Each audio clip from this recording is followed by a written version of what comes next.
કામ આવી ગયું.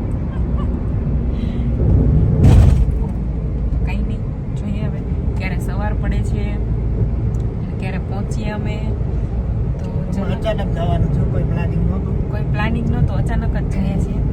શું કામ જઈએ છીએ આગળ ખબર પડશે. કન્ટિન્યુ. કંઈ નહીં, જોઈએ ક્યારે અમદાવાદ પહોંચીએ છીએ. તો ગાઈઝ અમે એવું વિચારતા હતા, અમદાવાદ જતા હતા ને તો રસ્તામાં અમે એવું વિચારતા હતા કે હવે અમદાવાદ શિફ્ટ થઈ જઈએ અમે, કેમ કે ઈશ્વરને વારંવાર અમદાવાદ આવવાનું થાય છે. તો અમે એવું વિચારીએ કે હવે અમદાવાદ શિફ્ટ થઈ જઈએ. શું કેવું તમારું, કે રહેવા માટે અમદાવાદ સિટી સારું કે રાજકોટ સારું? કમેન્ટ કરજો. શું કેવું તમારું? આપણું તો પહેલે જ અમદાવાદ મજા આવે. તો રાજકોટ શું કામ ગયા રહેવા? સારા રીતે. બાકી હું તો પહેલા અમદાવાદ જ રહેતો હતો. હા, એ તો ખબર છે. આ તો જોઈએ છીએ. રાજકોટની હવા છે ને આમ ઠંડી છે, કારણ કે માણસ રાજકોટમાં જાય એટલે ઠંડો પડે, અમદાવાદમાં જઈને એટલે ગરમ થઈ જાય. એવું ન બોલો, રાજકોટમાંથી આપણો વિડીયો કોઈ જોતા હશે માણસો. રાજકોટ વાળા ખબર જ છે, એને પોતાને ખબર છે. હા, કે બપોરે 1 થી 4 વાગ્યા સુધી બધી દુકાન ને બધું બંધ જ હોય. આરામથી જિંદગી આરામથી. હા, અને અમદાવાદમાં એવું છે કે સવારમાં માણસ નીકળી જાય પછી રાતે જ તમને ઘરે દેખાય. ગરમ લોહી આમ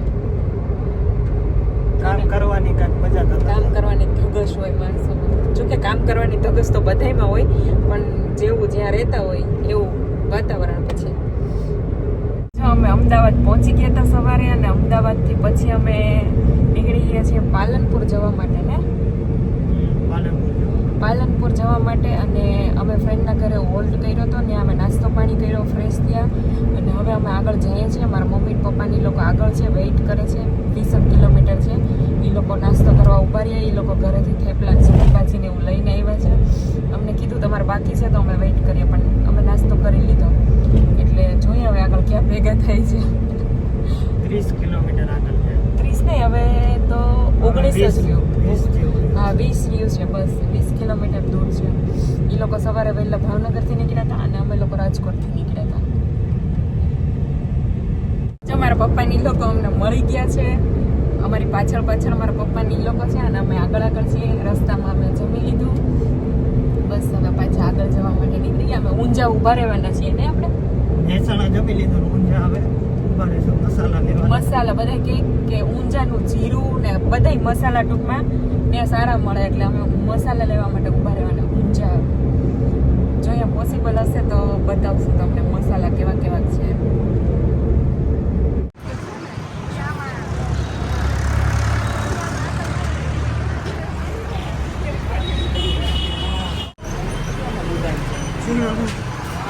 જાણે જાણે ભારે મસાલામાં ખબર પડતી હોય ને મારા પપ્પાની ને યારે ઉભા ઉભા.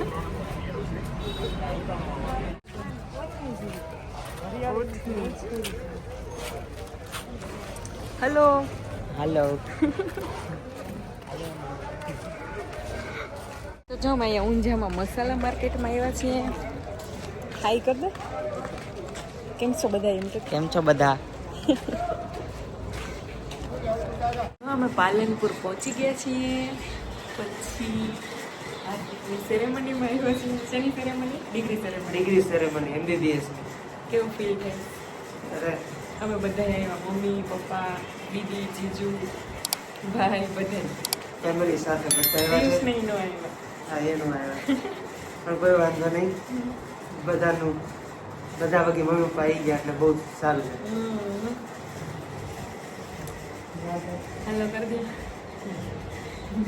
નીચે જઈ હાઈ કર દે. અને ઈશ્વર અહીંયા એનું કામ કરે છે. પપ્પા અંદર સૂતા છે.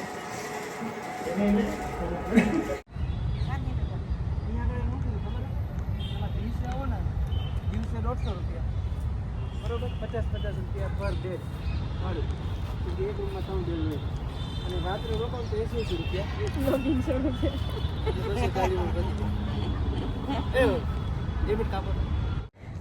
તો ડિનરનો ટાઈમ થઈ ગયો છે, તો બધા લોકો ડિનર કરવા માટે જઈએ છીએ ફૂલ ફેમિલી. આપણે અહીંયા નજીકમાં ગામડું રેસ્ટોરન્ટ છે, ત્યાં આગળ આપણે બધા જઈશું. અને બધા જલસો કરશું. હા અને બધા ફેમિલી સાથે જઈએ. ચલો તમને બતાવીશું. જો અહીંયા હોટલની બહાર અમે જમવા રોકાણા હતા તો બહાર અહીંયા IPL શરૂ છે તો અહીંયા સ્ક્રીન મૂકેલી છે તો જો તમારે બેઠા જોયું હોય તો જોઈ શકો. અને અમે પાલનપુર અને આબુ હાઈવે ઉપર આવ્યા હતા જમવા. ગામડું ગાર્ડન રેસ્ટોરન્ટ છે. અહીંયા અમારું ફૂલ ફેમિલી ઊભું છે. હાર્દિક અને એમનો ફ્રેન્ડ બંનેનું ફેમિલી મીન્સ કે મારું ફેમિલી.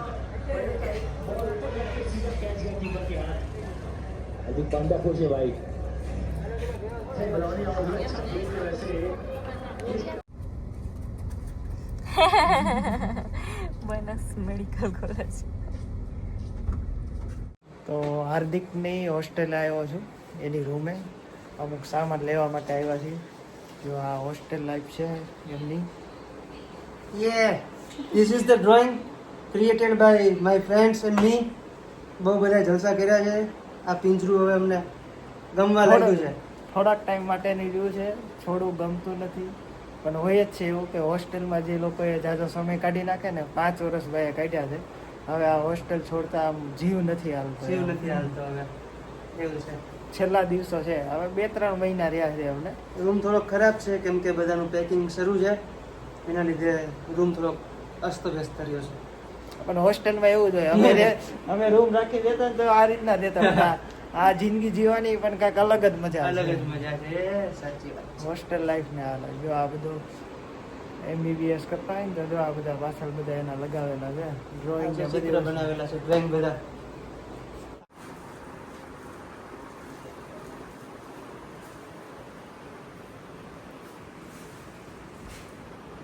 વાંધો નહીં ને આ લઈએ એમાં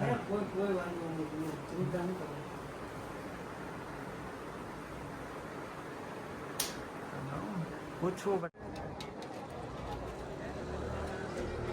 યોગિતાની બે નીચે ચાલે છે, પણ આ જાળી નાખેલી છે ને એટલે દેખાતા નથી. અહીંથી મને દેખાય છે.